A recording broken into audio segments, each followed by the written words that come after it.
Bismillahirrahmanirrahim. Assalamualaikum warahmatullahi wabarakatuh. Pada kesempatan kali ini, saya akan mempresentasikan proposal tesis saya yang berjudul Penanaman Nilai Multikultural dalam Pembelajaran PAI dan Implikasinya pada Sikap Toleransi Siswa SD Swasta Tionghoa.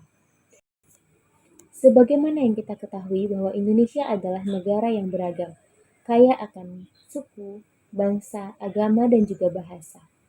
Nah, di era globalisasi ini, nilai kebinekaan itu semakin diuji oleh sikap intoleransi dan konflik SARA.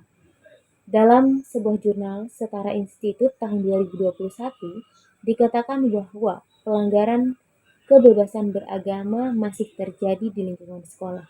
Nah, inilah tugas dari pendidikan yang menjadi sarana penting untuk membentuk karakter inklusif yang ada di lingkungan sekolah. Pendidikan agama Islam dikatakan dapat menanamkan nilai kasih sayang, keadilan, dan juga toleransi. Nah, dengan pendekatan multikultural yang tujuannya adalah menghargai perbedaan dan menumbuhkan sikap intoleransi, ini diharapkan dapat menciptakan pembelajaran PAI yang bisa menjunjung tinggi nilai multikultural di lingkungan sekolah. Namun, nyatanya, nilai multikultural itu belum sepenuhnya terintegrasi dalam pendidikan agama Islam yang diajarkan di lingkungan sekolah. Nah, penelitian ini dilakukan di sebuah sekolah swasta yang ada di Kota Tanjung Pinang, yaitu SD Swasta Tionghoa, di mana sekolah ini latar belakangnya adalah siswa yang berasal dari beragam agama, multireligius. Ada agama Kristen, agama Buddha, dan juga agama Islam. Nah, di sini guru PAI itu menghadapi tantangan mengajar di lingkungan yang majemuk. Jadi penelitian ini berusaha untuk mengkaji implementasi nilai multikultural dalam pendidikan agama Islam. Jadi fokusnya adalah bagaimana dampaknya terhadap sikap toleransi siswa muslim. Pernyataan masalah dalam penelitian ini berangkat dari belum tergalinya secara optimal integrasi nilai-nilai multikultural dalam pembelajaran PAI di sekolah multireligius yang berdampak pada sikap toleransi siswa. Jadi rumusan masalah untuk penelitian ini ada 3. Rumusan masalah yang pertama yaitu bagaimana proses penanaman nilai-nilai multikultural dalam pembelajaran pendidikan agama Islam di SD swasta Tionghoa. Untuk rumusan masalah yang kedua, strategi apa saja yang digunakan guru dalam menanamkan nilai-nilai multikultural dalam pembelajaran pendidikan agama Islam di SD swasta Tionghoa.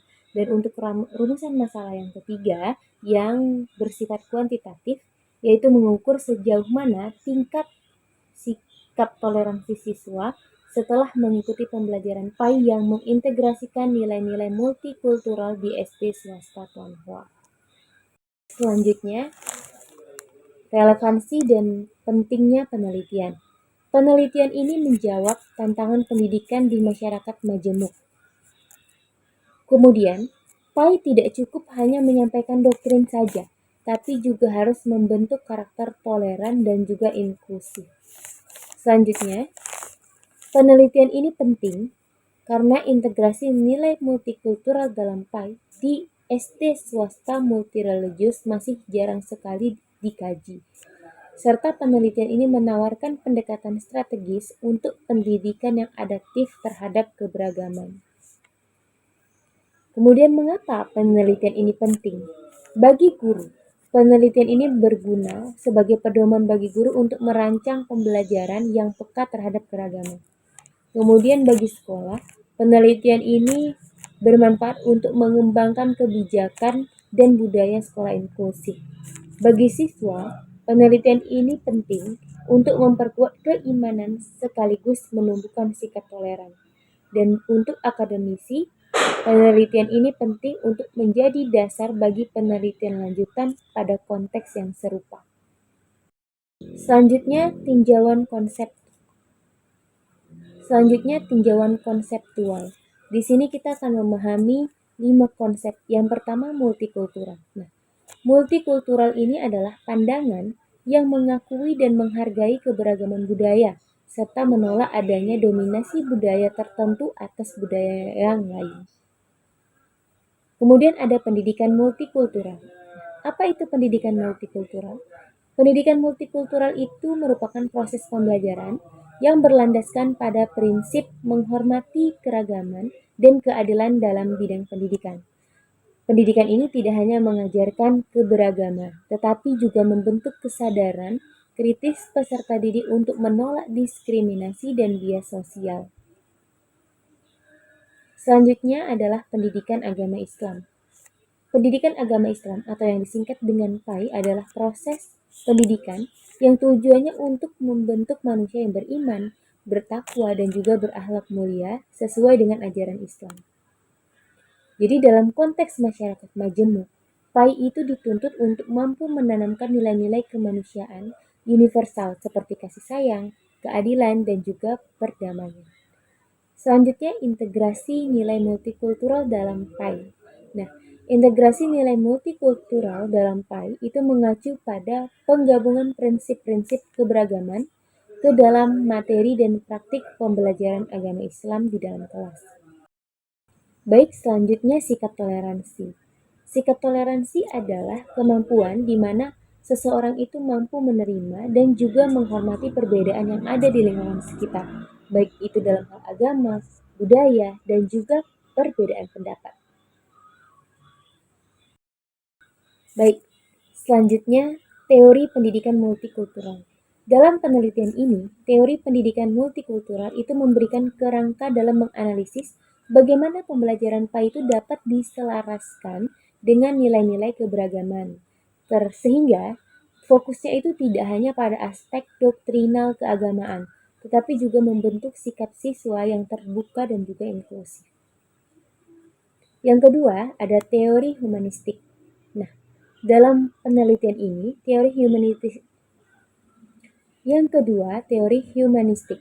Nah, dalam konteks penelitian ini, teori humanistik ini relevan karena mendukung pembelajaran PAI yang tidak hanya menekankan pada penguasaan materi, tapi juga perkembangan sikap dan karakter siswa, termasuk sikap toleransi terhadap keberagaman agama dan budaya di lingkungan sekolah. Yang ketiga, teori pembelajaran sosial. Dalam penelitian ini, teori ini untuk menjelaskan bagaimana guru PAI menjadi agen penting dalam membentuk sikap toleransi melalui penanaman nilai-nilai multikultural yang ditunjukkan secara konsisten dalam pembelajaran. Nah, jadi penggunaan teori pembelajaran sosial ini bagaimana seorang guru PAI itu menunjukkan perannya dalam menanamkan sikap toleransi kepada siswa. Kemudian ini ada beberapa tinjauan riset terdahulu. Yang pertama oleh M. Jauhari tahun 2019 dengan judul Model Pembelajaran Pendidikan Agama Islam dalam Membentuk Sikap Multikulturalisme. Nah, ini meneliti integrasi nilai-nilai multikultural dalam pembelajaran PAI di Universitas Yudharta Pasuruan. Jadi hasil penelitian menyatakan bahwa nilai seperti toleransi dan kerukunan berhasil ditanamkan melalui pendekatan kelas dan kegiatan luar kelas. Kemudian oleh Umi Mahfudah tahun 2016 dalam penelitiannya peran guru PAI dalam menginternalisasi nilai-nilai multikultural pada siswa menekankan pentingnya pendekatan dialogis dan keteladanan guru. Nah, penelitian ini menghasilkan bahwa guru PAI itu memainkan peran sentral dalam membentuk nilai inklusif pada siswa. Yang ketiga, Anita Suryani tahun 2021 dalam artikelnya yang judulnya itu Penguatan Nilai Multikultural dalam Pembelajaran Pendidikan Agama Islam pada Sekolah Dasar Negeri Berbasis Inklusi. Dikatakan dihasilkan bahwa penguatan nilai-nilai multikultural dalam PAI mampu meningkatkan interaksi positif antar siswa. Baik, selanjutnya metode penelitian. Yang pertama itu ada subjek atau sampel. Dalam penelitian ini yang menjadi subjek atau sampel adalah yang pertama siswa yang beragama Muslim di SD swasta Tionghoa, kemudian guru PAI, dan juga kepala sekolah SD. Kemudian untuk instrumen penelitian kita terbagi menjadi dua. Yang pertama instrumen kualitatif, seperti pedoman observasi, pedoman wawancara, dan juga lembar dokumentasi. Kemudian instrumen kuantitatif. Instrumen kuantitatif ini digunakan untuk menjawab rumusan masalah ketiga dan menggunakan skala Likert. Selanjutnya, untuk metode pengumpulan data, peneliti melakukan pengumpulan data melalui 5 cara. Yang pertama, tahap observasi, wawancara, kemudian ada catatan refleksi guru, dokumentasi, dan juga angket. Kemudian untuk tahapan analisis data itu dilakukan dengan 2 cara. Yang pertama dengan instrumen kualitatif, dengan reduksi data, penyajian data, dan juga penarikan kesimpulan. Selanjutnya instrumen kuantitatif, mencari mean. Selanjutnya analisis data. Dalam penelitian ini, data dianalisis dengan 2 cara. Yang pertama dengan instrumen kualitatif, yaitu dengan reduksi data, penyajian data, dan penarikan kesimpulan. Dan yang kedua dengan instrumen kuantitatif, dengan mencari rata-rata, distribusi frekuensi, dan persentase kecenderungan sikap siswa. Baik, sekian untuk presentasi proposal tesis yang telah saya susun. Terima kasih atas perhatiannya. Assalamualaikum warahmatullahi wabarakatuh.